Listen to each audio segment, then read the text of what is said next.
¿Qué hacer en Valencia este fin de semana? Aquí te dejo 7 de los mejores planes para que puedas disfrutar este fin de semana al máximo.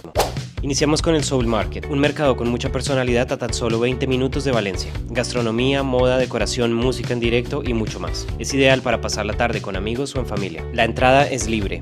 Vuelve la Filmoteca de Estío, con cine al aire libre en los jardines del Palau de la Música cada noche a las 22:30. Este fin de semana puedes disfrutar de películas clásicas y contemporáneas bajo las estrellas con pantalla gigante y con la brisa del Turia. La entrada cuesta solo 4 euros. Este fin de semana varios pueblos celebran sus fiestas patronales, entre ellos Massalfassar, Foios y Montserrat. Además otros pueblos como Paiporta tendrán Correfocs este fin de semana, así que si te gusta la pólvora, la fiesta y la tradición, estos pueblos ofrecen las mejores actividades para locales y turistas. Toda la información de las fiestas la pueden encontrar en la página oficial de los respectivos ayuntamientos.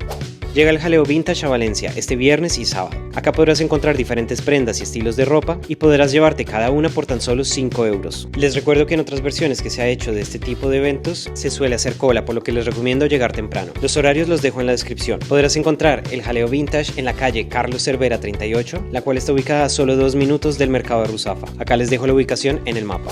Este fin de semana podremos disfrutar de la reapertura del Museo Paleontológico de Valencia. El museo vuelve a abrir sus puertas con exposiciones renovadas, realidad aumentada, películas en 3D y una apuesta más interactiva. Si te gustan los fósiles, los dinosaurios y la historia, este es un plan que te va a encantar.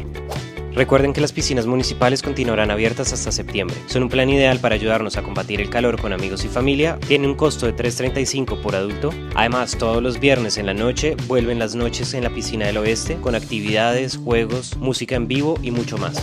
Este viernes 8 de agosto será el último día de la feria de atracciones. Podrás encontrar todo tipo de atracciones, juegos, luces y mucha diversión. Es un plan ideal para pasar una tarde o una noche diferente con amigos y familia.